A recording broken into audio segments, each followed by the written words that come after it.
ನಾವು ಅನ್ಕೊಂಡಿರ್ತೀವಿ ಅಲ್ವಾ, ನಮ್ಮ ಸ್ಯಾಲ್ರಿ ನಮ್ಮ ಒಂದು ಮುಂದಿನ ಜೀವನನ ಡಿಸೈಡ್ ಮಾಡುವಂಥದ್ದು ಅಂತ. ಇಲ್ಲ, ಇದು ತುಂಬಾ ತಪ್ಪು ತಿಳುವಳಿಕೆ. ಇಲ್ಲಿ ನಮ್ಮ ಸ್ಯಾಲ್ರಿ ನಮ್ಮ ಜೀವನ ಹೇಗಿರ್ಬೇಕು ಮುಂದಿನ ಲೈಫ್ ಅನ್ನೋವಂಥದ್ದನ್ನ ಡಿಸೈಡ್ ಮಾಡೋದಿಲ್ಲ. ನಮ್ಮ ನಿರ್ವಹಣೆ ಅಂದ್ರೆ ನಮ್ಮ ಬುದ್ಧಿವಂತಿಕೆಯಿಂದ ನಮ್ಮ ಕೈ ಮತ್ತೆ ನಮ್ಮ ಬಾಯಿನ ಹೇಗೆ ನಾವು ಹದ್ದುಬಸ್ತಿನಲ್ಲಿ ಇಟ್ಕೊಂಡು ನಮ್ಮ ಹಿತವಾಗಿ ಖರ್ಚು ಮಾಡ್ತೀವಲ್ಲ, ಮತ್ತೆ ಸೇವಿಂಗ್ ನ ಮಾಡ್ತೀವಲ್ಲ, ಅದೇ ನಮ್ಮ ಮುಂದಿನ ಜೀವನನ ನಮ್ಮ ಮುಂದಿನ ಜೀವನ ಹೇಗಿರ್ಬೇಕು ಅಂತ ಡಿಸೈಡ್ ಮಾಡುವಂಥದ್ದು. ಇಲ್ಲಿ ನಮ್ಮ ಇನ್ಕಮ್ ನಲ್ಲಿ ನಾವು ಉಳಿತಾಯ ಮಾಡ್ತೀವಲ್ಲ, ಅದೇ ನಮ್ಮ ಆದಾಯ ಅಂತ ಹೇಳಿದ್ರು ಕೂಡ ತಪ್ಪಾಗೋದಿಲ್ಲ. ಇಲ್ಲಿ ಉಳಿತಾಯನೇ ಇಂಪಾರ್ಟೆಂಟ್ ಅಂತ ಹೇಳೋದಕ್ಕೆ ಬರ್ತಾ ಇದ್ದೀನಿ. ನಮ್ ಕೈ ತೂತ್ಕ ಏನಾದ್ರು ಇರ್ತು ಅಂತ ಅಂದ್ರೆ, ನಮ್ಮ ಕೈಲಿ 50,000 ಅಲ್ಲ 1,00,000 ಕೊಟ್ಟರು ಕೂಡ ಶನಿವಾರ ಸಂತೆಯಲ್ಲಿ ಖಾಲಿ ಮಾಡಿದಾಗೆ ಖಾಲಿ ಮಾಡ್ಕೊ ಬಂದ್ಬಿಡ್ತೀವಿ. ಸೊ ಹಾಗಾಗಿ ನಾನು ಇವತ್ತಿನ ಟಾಪಿಕ್ ಏನು ಅಂತ ಅಂದ್ರೆ, ಕಮ್ಮಿ ಸಂಬಳ ಇದ್ರೂ ಕೂಡ ಒಂದು ಹದವಾದ ಬಜೆಟ್ ನ ಹಾಕೊಂಡು ಒಂದು ರೂಲ್ಸ್ ನ ಫಾಲೋ ಮಾಡೋದಾದ್ರೆ ನಾವು ನಿಜವಾಗ್ಲೂ ಕೂಡ ಒಂದು ರೀತಿ ಜೀವನನ ತುಂಬಾ ಸರಳವಾಗಿ ಸುಖಮಯವಾಗಿ ನಡೆಸ್ಕೊಳ್ತಾ ಹೋಗ್ಬೋದು. ಯಾವುದಕ್ಕೂ ಸಾಲ್ಟೇಜ್ ಅನ್ನೋ ಅಂಥದ್ದು ಇಲ್ಲ ಈ ಬಜೆಟ್ನ ನೀವು ಅಂದ್ರೆ ಈ ರೂಲ್ಸ್ನ ಫಾಲೋ ಮಾಡಿದ್ರೆ. ನಾವು ಸೇವಿಂಗ್ ಮಾಡಿಲ್ಲ ಅನ್ನೋ ಹಾಗಿಲ್ಲ, ನಮ್ಮ ಮಕ್ಕಳ ಎಜುಕೇಶನ್ಗೆ ಎದುರ್ಕೋಬೇಕು ಅನ್ನೋ ಅಂಥದ್ದು ಆಗಿಲ್ಲ, ನಮ್ಮ ಮಕ್ಕಳ ಮುಂದಿನ ಫ್ಯೂಚರ್ಗೆ ಎದುರ್ಕೋಬೇಕು ಅನ್ನೋ ಹಾಗಿಲ್ಲ, ಮತ್ತೆ ನಮ್ಗೆ ಏನಾದ್ರೂ ಹೆಲ್ತ್ ಅಪ್ಸೆಟ್ ಆದ್ರೆ ಏನ್ ಮಾಡ್ಬೇಕಪ್ಪ ಅನ್ನೋಂಥ ದಿಗ್ಲು ನಿಮ್ಗೆ ಬರೋದಿಲ್ಲ. ಓವರ್ ಆಲ್ ಆಗಿ ಹೇಳ್ಬೇಕು ಅಂದ್ರೆ ಎಲ್ಲಾ ರೀತಿನಲ್ಲೂ ಕೂಡ ಇದು ಅನುಕೂಲಕರವಾದಂತಹ ಒಂದು ಬಜೆಟ್ ಅಂತಾನೆ ಹೇಳ್ಬೋದು, ಈ ರೂಲ್ಸ್ ಏನಾದ್ರೂ ನೀವು ಫಾಲೋ ಮಾಡಿದ್ರೆ ಅಂತ ಹೇಳೋದಕ್ಕೆ ಇಷ್ಟಪಡ್ತೀನಿ.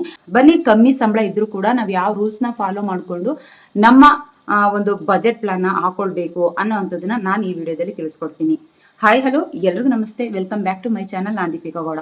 ನಾನು ಇವತ್ತಿನ ಟಾಪಿಕ್ ಯಾವುದು ಅಂತ ನಿಮಗೆ ಗೊತ್ತು. ಕಮ್ಮಿ ಸಂಬಳ ಇದ್ರೂ ಕೂಡ ಒಂದು ಹದವಾಗಿ ಬಜೆಟ್ ನ ಹಾಕೊಂಡು ನಮ್ಮ ಜೀವನನ ಒಂದು ರೂಪಿಸ್ಕೊಳ್ಳೋ ಅಂಥದ್ದು, ಮುಂದಿನ ಜೀವನನ ಹೇಗೆ ರೂಪಿಸ್ಕೊಳ್ಬೇಕು. ಇವತ್ತು ಒಂದು ಸ್ಟೆಪ್ ನೀವು ಕಷ್ಟಪಟ್ರೆ ನಿಜವಾಗ್ಲೂ ನೀವೇನ್ ಅನ್ಕೊಂಡಿರ್ತೀರೋ, ನನ್ನ ಮುಂದಿನ ಜೀವನ ಈ ರೀತಿ ಇರಬೇಕು ಅಂತ ನೀವೇನ್ ಅನ್ಕೊಂಡಿರ್ತೀರೋ ಖಂಡಿತವಾಗ್ಲೂ ಅದು ಸಕ್ಸಸ್ ಆಗುತ್ತೆ ಅಂತ ಹೇಳೋದಕ್ಕೆ ಇಷ್ಟಪಡ್ತೀನಿ. ವಿಡಿಯೋ ಸ್ಟಾರ್ಟ್ ಮಾಡೋದಕ್ಕಿಂತ ಮುಂಚೆ ಯಾರೆಲ್ಲ ನನ್ನ ಈ ವಿಡಿಯೋನ ನೋಡ್ತಾ ಇದ್ದೀರಾ, ಸಬ್ಸ್ಕ್ರೈಬ್ ಮಾಡ್ದೇನೆ ನೋಡ್ತಾ ಇರುವಂತರು ಸಬ್ಸ್ಕ್ರೈಬ್ ಮಾಡ್ಕೊಂಡು ನೋಡಿ. ವಿಡಿಯೋನ ಎಲ್ಲೂ ಕೂಡ ಸ್ಕಿಪ್ ಮಾಡಬೇಡಿ, ಎಂಡ್ವರೆಗೂ ನೋಡಿ. ನಿಮ್ಗೆ ಏನಾದ್ರು ಇಷ್ಟ ಆಯ್ತು ಅಂದ್ರೆ ಲೈಕ್ ಮಾಡಿ ಅಂತ ಹೇಳ್ತಾ ನಾನು ಈ ವಿಡಿಯೋನ ಮುಂದುವರಿಸ್ತಾ ಇದ್ದೀನಿ. ನಂಬರ್ 1 ಯಾವ್ದಪ್ಪ ಅಂದ್ರೆ 70-30 ರೂಲ್ ಅಂತ ಹೇಳಿ. ಈ ರೂಲ್ ನ ಯಾವ ರೀತಿ ಫಾಲೋ ಮಾಡ್ಬೇಕು ಅಂತ ಅಂದ್ರೆ, ನೀವು ಕಮ್ಮಿ ದುಡಿದ್ರೂ ಪರವಾಗಿಲ್ಲ, ಜಾಸ್ತಿ ಉಳಿಸೋದಕ್ಕೆ ಟ್ರೈ ಮಾಡ್ಬೇಕು. ಹೇಗ್ ಸಾಧ್ಯ ಇದು? ಜಾಸ್ತಿ ಉಳಿಸೋದಕ್ಕೆ, ಕಮ್ಮಿ ದುಡಿದ್ಬಿಟ್ಟು ಜಾಸ್ತಿ ಉಳಿಸೋದಕ್ಕೆ ಸಾಧ್ಯ ಆಗುತ್ತಾ? ಹಾಗಾದ್ರೆ ನಾವು ತಿನ್ನೋದಕ್ಕಾಗ್ಲಿ, ಉಟ್ಕೊಳ್ಳೋದಕ್ಕಾಗ್ಲಿ, ತೊಟ್ಕೊಳ್ಳೋದಕ್ಕಾಗ್ಲಿ, ನಮ್ಮ ಲೈಫ್ ನ ಲೀಡ್ ಮಾಡೋದಕ್ಕಾಗ್ಲಿ, ಅಂದ್ರೆ ಲೈಫ್ ನ ಎಂಜಾಯ್ ಮಾಡೋದಕ್ಕಾಗ್ಲಿ ಯಾವುದಕ್ಕೂ ಬೇಡವಾ? ಹೇಗೆ ನಾವು ಈ ರೂಲ್ ನ ಫಾಲೋ ಮಾಡೋದು ಅಂತ ಅಂದ್ರೆ ನಾನೇ ಸುಲಭವಾಗಿ ಹೇಳ್ಕೊಡ್ತೀನಿ. ಈಗ 100 ರೂಪೀಸ್ ಸ್ಯಾಲ್ರಿ ಬಂತು ಅಂತ ಅಂದ್ರೆ 30 ರೂಪೀಸ್ನ ಅಂದ್ರೆ 30% ನಂದಲ್ಲ ಅನ್ನೋ ರೀತಿ ಸೈಡ್ಗೆ ಎತ್ತಿಡುವಂಥದ್ದು. ಇನ್ನ ಮಿಕ್ಕಿದ್ದ 70% ನಲ್ಲಿ ಎಲ್ಲವನ್ನು ಮ್ಯಾನೇಜ್ ಮಾಡ್ತಕ್ಕಂಥದ್ದು. ಎಲ್ಲವನ್ನು ಅಂದ್ರೆ ಯಾವುದು? ನಮ್ಮ ನೀಡ್ಸ್ ಆಗಿರ್ಬೋದು, ವಾಂಟ್ಸ್ ಆಗಿರ್ಬೋದು, ಜೊತೆಗೆ ನಮ್ಮ ಒಂದು ಎಂಜಾಯ್ಮೆಂಟ್ ಆಗಿರ್ಬೋದು. ಇಷ್ಟರಲ್ಲೇ 70% ನಲ್ಲೇ ನೀವು ಮೇಂಟೈನ್ ಮಾಡಬೇಕು. ಜೊತೆಗೆ ಸಾಲನ ಆದಷ್ಟು ಅವಾಯ್ಡ್ ಮಾಡುವಂಥದ್ದು. ಇನ್ನೊಂದೇನಪ್ಪಾ ಅಂದ್ರೆ ನಿಮ್ಮ ಎಕ್ಸ್ಪೆನ್ಸಿವ್ ಲೈಫ್ ನ ಸೈಡ್ಗೆ ಇಡುವಂಥದ್ದು. ಯಾಕಂದ್ರೆ ನಮ್ಗೆ ಬರ್ತಾ ಇರೋ ಸ್ಯಾಲ್ರಿನೇ ಕಮ್ಮಿ ಇರೋದ್ರಿಂದ ನಾವೆಲ್ಲದಕ್ಕೂ ಕೂಡ ಎಲ್ಲವನ್ನೂ ಕೂಡ ನಾವು ಮ್ಯಾನೇಜ್ ಮಾಡಬೇಕು ಅನ್ನೋಂಥ ಸಂದರ್ಭದಲ್ಲಿ ನೀವು ಈ ರೂಲ್ ನ ಫಾಲೋ ಮಾಡಲೇಬೇಕು. ಅದೇ 70-30 ರೂಲು. 30% ಸೈಡ್ ಅಂತ ಅಂದ್ರೆ 70% ನಲ್ಲಿ ಎಲ್ಲವನ್ನು ಮ್ಯಾನೇಜ್ ಮಾಡಬೇಕು. ಈ ರೀತಿ ಮಾಡಿದ್ದಾದ್ರೆ ನೀವೇನ್ ಅನ್ಕೊಂಡಿರ್ತೀರೋ ಅದೆಲ್ಲವೂ ಕೂಡ ನಿಮ್ಮ ಲೈಫ್ ನಲ್ಲಿ ಸಿಗುತ್ತೆ. ಜೊತೆಗೆ ರಿಸ್ಕ್ ಅನ್ಸೋದಿಲ್ಲ ಈ ರೂಲ್ ನ ಫಾಲೋ ಮಾಡೋದ್ರಲ್ಲಿ. ನಂಬರ್ 2 ಯಾವ್ದಪ್ಪ ಅಂದ್ರೆ, ನಾನು ಮೊದಲೇ ಹೇಳ್ದಾಗೆ 70-30 ರೂಲ್ಸ್ ನ ನೀವು ಫಾಲೋ ಮಾಡಿ ಅಂತ ಹೇಳಿದ್ದೆ. 70% ಯಾವ್ದಕ್ಕೆ ಅಂತ ಹೇಳಿದ್ದೀನಿ. 30% ನಲ್ಲಿ 4 ಉದ್ದೇಶಕ್ಕೋಸ್ಕರ ನೀವು ಹಣನ ಡಿವೈಡ್ ಮಾಡ್ಬೇಕಾಗುತ್ತೆ. ನಿಜ ಹೇಳ್ಬೇಕು ಅಂದ್ರೆ ನಿಮ್ಮ ಸೇವಿಂಗ್ ನಲ್ಲೇ ನೀವು ರಿಚ್ ಆಗೋದು ಹೇಗೆ ಅನ್ನುವಂತಹ ಫಾರ್ಮುಲಾ ಇದೆ. ಇಲ್ಲಿ ಏನಪ್ಪಾ ಅಂದ್ರೆ, ಮೊದಲನೇದಾಗಿ 4 ರೀತಿ ನೀವು ಡಿವೈಡ್ ಮಾಡ್ಬೇಕು ಹಣನ ಅಂತ ಹೇಳಿದ್ನಲ್ಲ 30% ನಲ್ಲಿ. ನಂಬರ್ 1 ಬಂದು ಸೇಫ್ಟಿಗೋಸ್ಕರ, 2ನೇದ್ ಬಂದು ಗ್ರೋತ್ಗೋಸ್ಕರ, 3ನೇದ್ ಬಂದು ಪ್ರೊಟೆಕ್ಷನ್ಗೋಸ್ಕರ, 4ನೇದ್ ಬಂದು ನಿಮ್ಮ ಹೆಲ್ತ್ಗೋಸ್ಕರ. ಈ 4 ಉದ್ದೇಶನ ಇಟ್ಕೊಂಡು ನೀವು ಹಣನ ಡಿವೈಡ್ ಮಾಡ್ಬೇಕಾಗುತ್ತೆ ನಿಮ್ಮ ಇನ್ನ ಉಳಿದಂತಹ 30% ನಲ್ಲಿ. ಓಕೆನಾ? ಅದ್ ಯಾವ ರೀತಿ ಅಂತ ಹೇಳ್ತೀನಿ ಬನ್ನಿ. ನಂಬರ್ 1 ಸೇಫ್ಟಿಗೋಸ್ಕರ ಅಂದ್ರೆ 10% ನಿಮ್ಮ ಎಮರ್ಜೆನ್ಸಿ ಫಂಡ್ಗೋಸ್ಕರ ಎತ್ತಿಡ್ಬೇಕಾಗುತ್ತೆ. ನಂಬರ್ 2 ಗ್ರೋತ್ಗೋಸ್ಕರ ಅಂತ ಅಂದ್ರೆ ನಿಮ್ಮ ಇನ್ವೆಸ್ಟ್ಮೆಂಟ್ಗೋಸ್ಕರ 15% ನ ಎತ್ತಿಡ್ಬೇಕು. ನಂಬರ್ 3 ಪ್ರೊಟೆಕ್ಷನ್ಗೋಸ್ಕರ ಅಂತ ಅಂದ್ರೆ ಟರ್ಮ್ ಇನ್ಸೂರೆನ್ಸ್ಗೋಸ್ಕರ 2.5% ನ ಎತ್ತಿಡ್ಬೇಕಾಗುತ್ತೆ. ಲಾಸ್ಟ್ ಅಲ್ಲಿ 2.5% ನಿಮ್ಮ ಹೆಲ್ತ್ ಆಗಿರುತ್ತೆ. ಸೊ ಹಾಗಾಗಿ ನೀವು ಈ 4ಕ್ಕೂ ಕೂಡ ಡಿವೈಡ್ ಮಾಡಿ ನಿಮ್ಮ 30% ಹಣದಲ್ಲಿ ಶೇರ್ ಮಾಡಬೇಕಾಗುತ್ತೆ.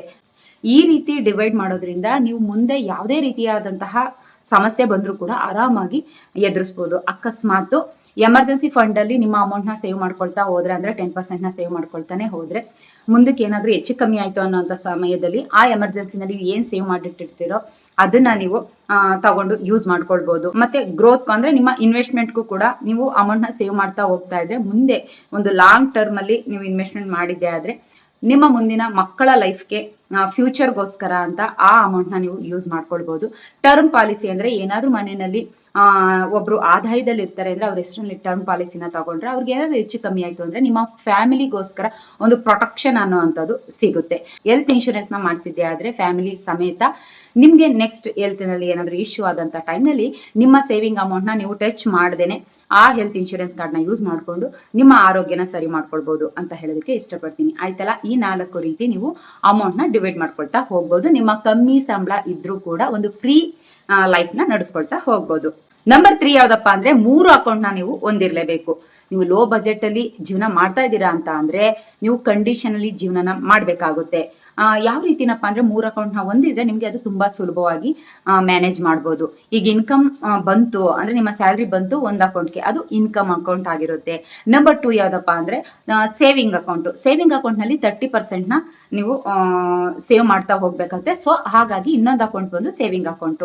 ನಂಬರ್ 3 ಯಾವ್ದಪ್ಪ ಅಂದ್ರೆ ಎಕ್ಸ್ಪೆನ್ಸಿವ್ ಅಕೌಂಟ್. ಎಕ್ಸ್ಪೆನ್ಸಿವ್ ಅಕೌಂಟ್ಗೋಸ್ಕರ ಒಂದು ಅಕೌಂಟ್ ನ ನೀವು ಕ್ರಿಯೇಟ್ ಮಾಡ್ಲೇಬೇಕಾಗುತ್ತೆ. ಅದು 70% ನ ಇನ್ಕ್ಲೂಡ್ ಮಾಡೋದಕ್ಕೆ. ಈಗ ಇನ್ಕಮ್ದು 100% ಆದ್ರೆ ಅದು ಒಂದು ಇನ್ಕಮ್ ಅಕೌಂಟ್ ಆಯ್ತು. ಸೇವಿಂಗ್ಗೆ ಅಂತ 30%, ನಾನು ಏನ್ ಹೇಳಿದಿನ 30%ಗೆ ಯಾವ್ಯಾವ್ದಕ್ಕೆ ಸೇವ್ ಮಾಡಬೇಕು ಅಂತ, ಅದಕ್ಕೋಸ್ಕರ ಎಷ್ಟು ದುಡ್ಡು 30% ನ ನೀವು ಎತ್ತಿಡ್ಬೇಕು ಅದನ್ನ ನೀವು ಈ ಸೇವಿಂಗ್ ಅಕೌಂಟ್ ನಲ್ಲಿ ಎತ್ತಿಡುವಂಥದ್ದು. ಮಿಕ್ಕಿದ ಎಲ್ಲಾ ಹಣವನ್ನು ನೀವು ಮ್ಯಾನೇಜ್ ಮಾಡ್ಬೇಕಲ್ಲ, ಅದಕ್ಕೋಸ್ಕರ ನಿಮ್ಮ ಎಕ್ಸ್ಪೆನ್ಸಿವ್ ಅಕೌಂಟ್ಗೆ ಇನ್ನೊಂದು 3ನೇ ಅಕೌಂಟ್ಗೆ ಅಮೌಂಟ್ ನ ಹಾಕಿ ನೀವು ಮ್ಯಾನೇಜ್ ಮಾಡೋದಕ್ಕೋಸ್ಕರ ನೀವು 3 ಅಕೌಂಟ್ ನ ಹೊಂದಿರ್ಲೇಬೇಕು. ಲೋ ಬಜೆಟ್ ನಲ್ಲಿ ನೀವು ಜೀವನ ಮಾಡೋದಕ್ಕೋಸ್ಕರ. ಇಲ್ಲಿ ಈ 3 ಅಕೌಂಟಿನ ಉದ್ದೇಶ ಏನಪ್ಪಾ ಅಂತ ಅಂದ್ರೆ, ನಿಮ್ಮ ಎಲ್ಲಾ ಅಮೌಂಟ್ ಕೂಡ ಒಂದೇ ರೀತಿ ಇಟ್ಕೊಂಡ್ರೆ ಯಾವ್ದಕ್ಕೆ ಎಷ್ಟೋಯ್ತು ಅನ್ನೋಂಥದ್ದು ಗೊತ್ತಾಗಲ್ಲ, ಯಾವ್ದಕ್ಕೆ ಎಷ್ಟು ಹಾಕ್ಬೇಕು ಅನ್ನೋಂಥದ್ದು ಗೊತ್ತಾಗಲ್ಲ. ಸೊ ಹಾಗಾಗಿ ನೀವು ಈ 3 ಅಕೌಂಟ್, ಅಟ್ಲೀಸ್ಟ್ 3 ಅಕೌಂಟ್ ನ ಹೊಂದಿದ್ರೆ ನೀವು ಖಂಡಿತವಾಗ್ಲೂ ಯಾವ ಅಮೌಂಟ್ ಎಲ್ಲಿ ಹೋಯ್ತು ಎಲ್ಲಿ ಬಂತು ಅನ್ನೋವಂಥದ್ದು ಗೊತ್ತಾಗುತ್ತೆ. ಒಂದು ನಿಮ್ಮ ಎಕ್ಸ್ಪೆನ್ಸಿವ್ ಟ್ರ್ಯಾಕಿಂಗ್ ಆಗಿರ್ಬೋದು, ನಿಮ್ಮ ಸೇವಿಂಗ್ ಟ್ರ್ಯಾಕಿಂಗ್ ಆಗಿರ್ಬೋದು, ನಿಮ್ಮ ಇತರ ಖರ್ಚುಗಳ ಟ್ರ್ಯಾಕಿಂಗ್ ಆಗಿರ್ಬೋದು, ಆರಾಮಾಗಿ ಕಂಡಿಡ್ಕೊಂಡು ನಿಮ್ಮ ಏನಾದ್ರೂ ಅಲ್ಲಿ ಖರ್ಚು ಆಗ್ತಾ ಇದ್ರೆ ಆದಷ್ಟು ಈಸಿಯಾಗಿ ಕಂಡಿಡ್ದು ಕಂಟ್ರೋಲ್ ಮಾಡ್ಕೊಳ್ಬಹುದು ಅನ್ನೋ ಉದ್ದೇಶಕ್ಕೋಸ್ಕರ ಈ 3 ಅಕೌಂಟ್ ನ ನೀವು ಹೊಂದಿರ್ಬೇಕು. ಮತ್ತೆ ಕನ್ಫ್ಯೂಸ್ ಯಾವ್ದೇ ಕಾರಣಕ್ಕೂ ಆಗೋದಿಲ್ಲ ಅನ್ನೋದಕ್ಕೋಸ್ಕರ. ನಂಬರ್ 4 ಯಾವ್ದಪ್ಪ ಅಂದ್ರೆ, ನಾವೀಗ ಏನಾದ್ರೂ ಮನೆಗೆ ಅವಶ್ಯಕತೆ ಇರುವಂತಹ ವಸ್ತುಗಳನ್ನ ತಗೊಳ್ಳೋದಕ್ಕೆ ಹೇಗೆ ಪ್ಲಾನ್ ಮಾಡ್ಕೊಳ್ಬೇಕು ಅನ್ನೋಂಥದ್ದು. ಈಗ ಫಾರ್ ಎಕ್ಸಾಂಪಲ್ ಹೇಳ್ಬೇಕು ಅಂದ್ರೆ, ದೊಡ್ಡದಾಗಿ ಒಂದು ಟಿವಿನ ತಗೊಳ್ಳುವಂಥದ್ದಾಗಿರ್ಬೋದು, ಸೋಫಾನ ತಗೊಳ್ಳುವಂಥದ್ದಾಗಿರ್ಬೋದು, ಒಂದು ಫ್ರಿಡ್ಜ್ ನ ತಗೊಳ್ಳುವಂಥದ್ದಾಗಿರ್ಬೋದು, ವಾಷಿಂಗ್ ಮಿಷಿನ್ ತಗೊಳ್ಳುವಂಥದ್ದಾಗಿರ್ಬೋದು. ಈಗ ನನ್ನ ಲೈಫ್ಗೆ ಇದು ನೀಡ್ ಇದೆ, ಸೊ ಇದನ್ನ ತಗೊಳ್ಬೇಕು, ನಮ್ದು ಲೋ ಬಜೆಟ್ ಇದೆ ಅಂದ್ರೆ ನಮ್ದು ಲೋ ಇನ್ಕಮ್ ಇದೆ, ಯಾವ ರೀತಿ ಪ್ಲಾನ್ ಮಾಡ್ಕೊಳ್ಳುವಂಥದ್ದು ಅಂತ ಅಂದ್ರೆ, ನೀವು 70-30 ರೂಲ್ಸ್ ನ ಫಾಲೋ ಮಾಡ್ತಾ ಇರ್ತೀರಾ ಅಲ್ವಾ, ಅದರಲ್ಲಿ 30% ನೀವೇನ್ ಸೇವಿಂಗ್ ಮಾಡ್ತಾ ಇರ್ತೀರೋ ಅದನ್ನ ಟಚ್ ಮಾಡೋ ಹಾಗಿಲ್ಲ, ನಿಮ್ಮ ಅವಶ್ಯಕತೆ ವಸ್ತುಗಳನ್ನ ತಗೊಳ್ಳೋದಕ್ಕೋಸ್ಕರ. ಸೊ ಹಾಗಾಗಿ ಅದನ್ನ 30% ಸೇವಿಂಗ್ ನ ಸೈಡ್ ಅಲ್ಲಿ ಇಟ್ಟು, ಇನ್ನ 70% ನಲ್ಲಿ 60% ಅಮೌಂಟ್ ನ ನೀವೆಲ್ಲದಕ್ಕೂ ಕೂಡ ಯೂಸ್ ಮಾಡ್ಕೊಳ್ಬಹುದು, ನಿಮ್ಮ ನೀಡ್ಸ್ಗೆ, ವಾಂಟ್ಸ್ಗೆ ಮತ್ತೆ ನಿಮ್ಮ ಎಂಜಾಯ್ಮೆಂಟ್ಸ್ಗೆ.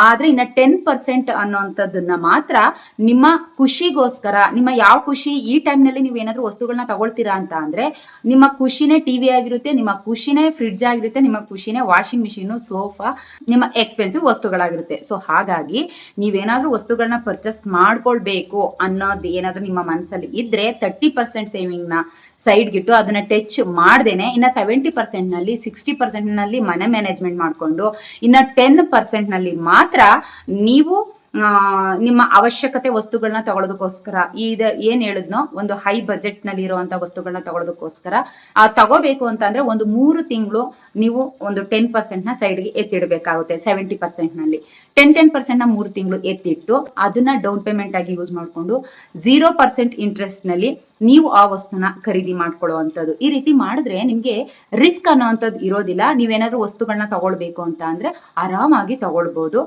ನಿಮ್ಗೆ ಯಾವ್ದಾದ್ರು ವಸ್ತು ಬೇಕು ಅಂದ್ರೆ 3 ತಿಂಗಳು ನೀವು 3ರಿಂದ 4 ತಿಂಗಳು ನಿಮ್ಮ ಖುಷಿನ ಕಂಟ್ರೋಲ್ ಅಲ್ಲಿ ಇಟ್ಕೊಳ್ಬೇಕು. ನಿಮ್ಮ ಖುಷಿನೇ ಈ ಫ್ರಿಡ್ಜು ಮೊದ್ಲೇ ಹೇಳಿದಾಗೆ ಈ ನಿಮ್ಮ ಅವಶ್ಯಕತೆ ವಸ್ತುಗಳಾಗಿರುತ್ತೆ. ಮತ್ತೆ ಕಮ್ಮಿ EMI ನ ಹಾಕ್ಸ್ಕೊಳ್ಳೋದ್ರಿಂದ ಖಂಡಿತವಾಗ್ಲೂ ನೀವು ಆ ವಸ್ತುನ ಆರಾಮಾಗಿ ತಗೊಳ್ಬಹುದು. ಈ ರೀತಿ ಪ್ಲಾನ್ ಮಾಡ್ಕೊಂಡ್ರೆ ನಿಮ್ಗೆ ಸಾಲ ಅನ್ನೋವಂಥದ್ದು ಆಗೋದಿಲ್ಲ, ರಿಸ್ಕ್ ಅನ್ನೋವಂಥದ್ದು ಖಂಡಿತವಾಗ್ಲೂ ಆಗೋದಿಲ್ಲ. ಜೊತೆಗೆ ನೀವು ಇಷ್ಟಪಟ್ಟಂತ ವಸ್ತು ನಿಮ್ಮ ಮನೇಲಿ ನಿಮ್ಮ ಕಣ್ಮುಂದೆ ಇರುತ್ತೆ, ನೀವು ಯೂಸ್ ಮಾಡೋದಕ್ಕೋಸ್ಕರ. ನಂಬರ್ 5 ಯಾವ್ದಪ್ಪ ಅಂದ್ರೆ, ಇಲ್ಲಿ ಇದು ಹೆಣ್ಮಕ್ಳಿಗೆ ಸಂಬಂಧಪಟ್ಟಿದ್ದು. ಮನೆನೇ ಮೇಂಟೈನ್ ಮಾಡಬೇಕು ಅಂತ ಅಂದ್ರೆ ಅವ್ರ ಕೈಲಿ ಎಷ್ಟು ಮಟ್ಟಿಗೆ ನಾನು ಮೊದಲೇ ಹೇಳ್ದ ಹಾಗೆ ಕೈ ಬಾಯಿನ ಕಂಟ್ರೋಲ್ ಮಾಡ್ಕೊಳ್ತಾರೋ ಅಷ್ಟು ಮಟ್ಟಿಗೆ ನೀವು ಇದರಲ್ಲಿ ದುಡ್ಡನ್ನ ಉಳಿಸ್ಕೊಳ್ತಾ ಹೋಗ್ಬೋದು. ಲೋ ಬಜೆಟ್ ಇದ್ರೂ ಕೂಡ ನೀವು ಮನೇನ ಆರಾಮಾಗಿ ಮ್ಯಾನೇಜ್ ಮಾಡ್ಬೋದು. ನಾನು 70% ನಿಮ್ಗೆ ಮನೆ ಮ್ಯಾನೇಜ್ ಮಾಡೋದಕ್ಕೆ ಕೊಟ್ಟಿದ್ದೀನಿ. ಅದರಲ್ಲಿ ಒಂದು 50%, ಒಂದು 40% ನೀವು ಗ್ರೋಸರಿ ಮತ್ತೆ ಮನೆ ರೆಂಟು ಈ ರೀತಿ ಎಲ್ಲ ನೀವು ಯೂಸ್ ಮಾಡಿದ್ದೆ ಆದ್ರೆ ಅದರಲ್ಲೂ ಕೂಡ ನೀವು ಉಳಿಸ್ಬೋದು. ಈಗ ರೆಂಟ್ ಕಟ್ಟೋದ್ರ ಬದಲು ಸ್ವಲ್ಪ ಅಮೌಂಟ್ನ ಸ್ವಲ್ಪ ವರ್ಷಗಳ ಕಾಲ ನೀವು ಸೇವ್ ಮಾಡ್ತಾ ಬಂದ್ರೆ ರೆಂಟ್ ಕಟ್ಟೋದ್ರ ಬದಲು ಲೀಸ್ ಹಾಕಿಸ್ಕೊಳ್ಬೋದು. ಅದರಲ್ಲೂ ನಿಮಗೆ ಅಮೌಂಟ್ ಸೇವ್ ಆಗ್ತಾ ಹೋಗುತ್ತೆ. ಮತ್ತೆ ಗ್ರೋಸರಿ ವಿಷಯದಲ್ಲಿ ತುಂಬಾ ನಿಯರ್ ಶಾಪ್ನಲ್ಲಿ ನಿಯರ್ ಸ್ಟೋರ್ನಲ್ಲಿ ನೀವು ಗ್ರೋಸರಿನ ತಗೊಳ್ಳೋದ್ರ ಬದಲು, ತರಕಾರಿ ಆಗಲಿ ಗ್ರೋಸರಿನಾಗ್ಲಿ ತಗೊಳ್ಳೋದ್ರ ಬದಲು ಆಫರ್ ಇರೋ ಕಡೆ ಹೋಗಿ ನೀವು ಇದನ್ನ ಪರ್ಚೇಸ್ ಮಾಡೋದ್ರಿಂದ ಜೊತೆಗೆ ಬಲ್ಕ್ ಅಲ್ಲಿ ಪರ್ಚೇಸ್ ಮಾಡೋದ್ರಿಂದ ಅದರಲ್ಲೂ ಕೂಡ ನಿಮಗೆ ದುಡ್ಡು ತುಂಬಾ ಸೇವ್ ಆಗ್ತಾ ಹೋಗುತ್ತೆ. ಮತ್ತೆ ಆದಷ್ಟು ಮನೆಗೆ ಪಾರ್ಸೆಲ್ ತರುವಂತದನ್ನ ಅವಾಯ್ಡ್ ಮಾಡಿ ಹೆಲ್ತಿಯಾಗಿ ಮನೆಯಲ್ಲೇ ನೀವು ರುಚಿಯಾಗಿ ಮಾಡ್ಕೊಂಡು ತಿನ್ನೋದನ್ನ ಕಲಿತ್ರೆ ಇನ್ನೂ ಕೂಡ ದುಡ್ಡನ್ನ ಉಳಿಸ್ತಾ ಹೋಗ್ಬೋದು. ನೀವು ಬುದ್ಧಿವಂತಿಕೆನ ಉಪಯೋಗಿಸ್ಬೇಕು. ಇದರಲ್ಲಿ ಆಫರ್ ಆಗಿರ್ಬೋದು, ಕೂಪನ್ ಆಗಿರ್ಬೋದು, ಬಲ್ಕ್ ಅಲ್ಲಿ ತರೋದಾಗಿರ್ಬೋದು, ಈ ರೀತಿ ಎಲ್ಲ ಮಾಡೋದ್ರಿಂದ ನಿಮ್ಗೆ ಅಮೌಂಟ್ ಸೇವ್ ಆಗ್ತಾನೆ ಹೋಗುತ್ತೆ.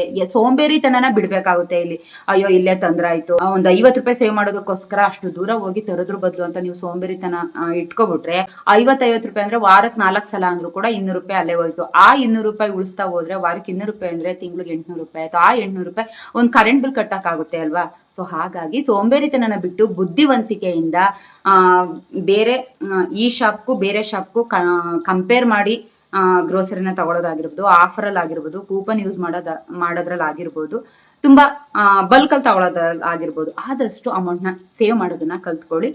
ಅದೇ ದುಡ್ಡಿಗೆ ಒಂದ್ ಸ್ವಲ್ಪ ಬಲ್ಕ್ ಆಗಿ ತಗೊಂಡು ಜೀವನ ಮಾಡೋದನ್ನ ಕಲ್ತ್ಕೊಳ್ಳಿ ಅಂತ ಹೇಳೋದಕ್ಕೆ ಇಷ್ಟಪಡ್ತೀನಿ. ಆದಷ್ಟು ರೆಂಟ್ನ ನೀವು ಕಟ್ಟೋದಕ್ಕಿಂತ ಸ್ವಲ್ಪ ದಿನಗಳ ಕಾಲ ಹಣನ ಸೇವ್ ಮಾಡಿಕೊಂಡು ಲೀಸ್ಗೆ ಹಾಕೊಂಡ್ರೆ ಅದು ಕೂಡ ತುಂಬಾ ದೊಡ್ಡ ಅಮೌಂಟ್ ಆಗಿ ಉಳ್ಕೊಳ್ಳುತ್ತೆ. ಅದನ್ನ ಸೇವ್ ಮಾಡ್ತಾ ಹೋದ್ರೆ ನಿಮ್ಗೆ ಲಾಂಗ್ ಟರ್ಮ್ ಅಲ್ಲಿ ನಿಮ್ಮ ಮಕ್ಕಳ ಫ್ಯೂಚರ್ಗಾಗಿರ್ಬೋದು, ಇಲ್ಲ ನಿಮ್ಮ ಫ್ಯೂಚರ್ಗಾಗಿರ್ಬೋದು, ನಿಮ್ಮ ಡ್ರೀಮ್ನ ಕಂಪ್ಲೀಟ್ ಮಾಡ್ಕೊಳ್ಳೋದಕ್ಕಾಗಿರ್ಬೋದು ಆ ಹಣ ಯೂಸ್ ಆಗುತ್ತೆ ಅಂತ ಹೇಳೋದಕ್ಕೆ ಇಷ್ಟಪಡ್ತೀನಿ.